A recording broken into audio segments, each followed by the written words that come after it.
In this video, I'm going to reveal my exact steps that I take every single time to create visual effects in the most efficient way possible. I will literally be pulling back the curtains to show you the exact steps you need to take in order to create epic VFX. This is already the 5th video of my 6-part VFX training series.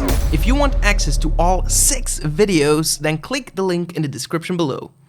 We already took a deep dive in the world of VFX. I showed you how you can lay the perfect foundation to create visual effects the right way.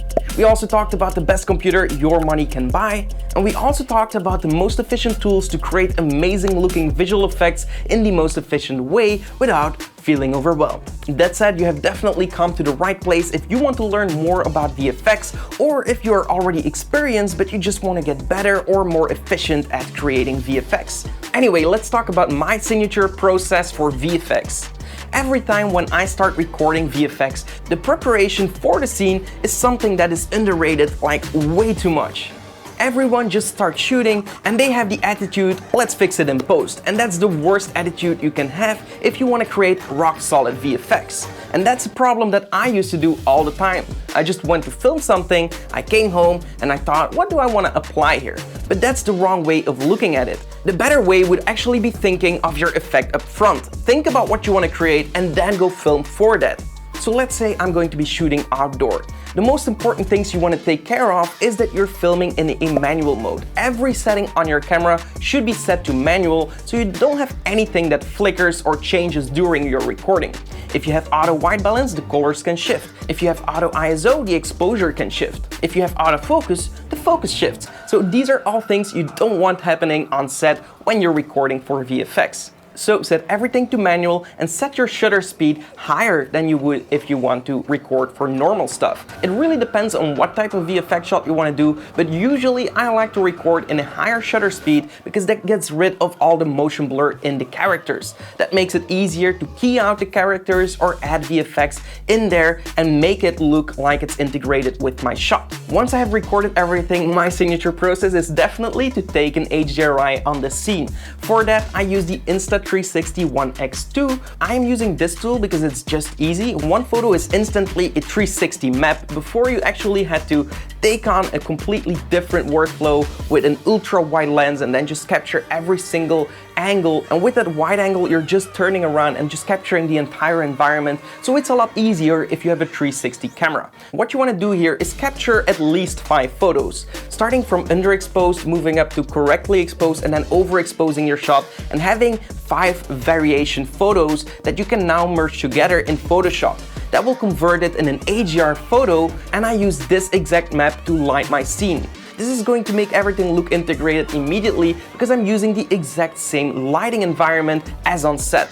If you don't have this luxury to take an HDRI map, lucky for you, there are a ton of other sources where you can find great looking HDRIs in a high resolution, such as HDRI Haven, and it's a completely free website where you can download HDRIs for your scene. Very important here, if you're going to be using a different HDRI, is to look for something that looks as close as possible to the real thing. So if you're shooting in a forest on a cloudy day, try to find an HDRI with trees and also on a cloudy day, so the reflections seem very similar. So if you capture your footage correctly, have an HDRI map, then you're already halfway there. The next thing that a lot of people actually underestimate is being prepared in what you want to create. Really go and search for reference on what you want to create exactly. Your imagination is not as strong as you think it is. If you imagine how something would function and you create it, you're always going to miss out on things. If you're trying to create some type of VFX, always go and try to find something similar to it. For example, if you're talking about magical force fields, try to find things that are similar to that. It doesn't necessarily have to be a magic force field because that doesn't exist. So what do you use as reference? For example, fire. It's kind of magical and you can see all this displacement. So you know that you want to add displacement on top of your magic. These are all things that you find only in reference. Always look at real stuff, do a ton of research and try to recreate that in your vision with visual effects. Then I bring all my footage in Cinema 4D, and here the most important thing is to match all your light. So I always import my HDRI environment and I add a sphere to my scene and I apply a chrome material. This is a 100% reflective material, and this just allows me to see the reflections of my scene, see if my AGRI is actually mapped correctly, and also if the colors of my AGRI match my colors of my scene. I try to match this as close as possible. So this is something I do every single time. I add the chrome ball, try to match that in my scene, and if the chrome ball is matched in my scene, anything else that I'm going to place in that scene is gonna look really realistic right away.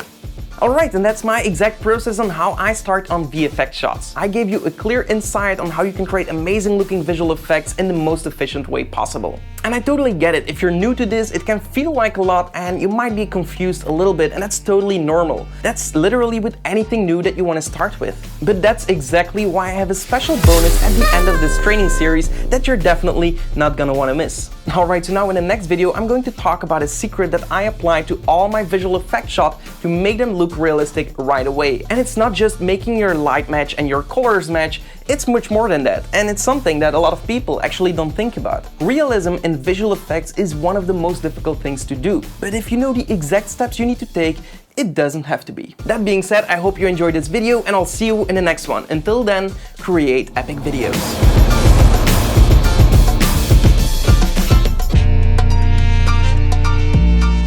If you want access to all 6 videos, then click the link in the description below.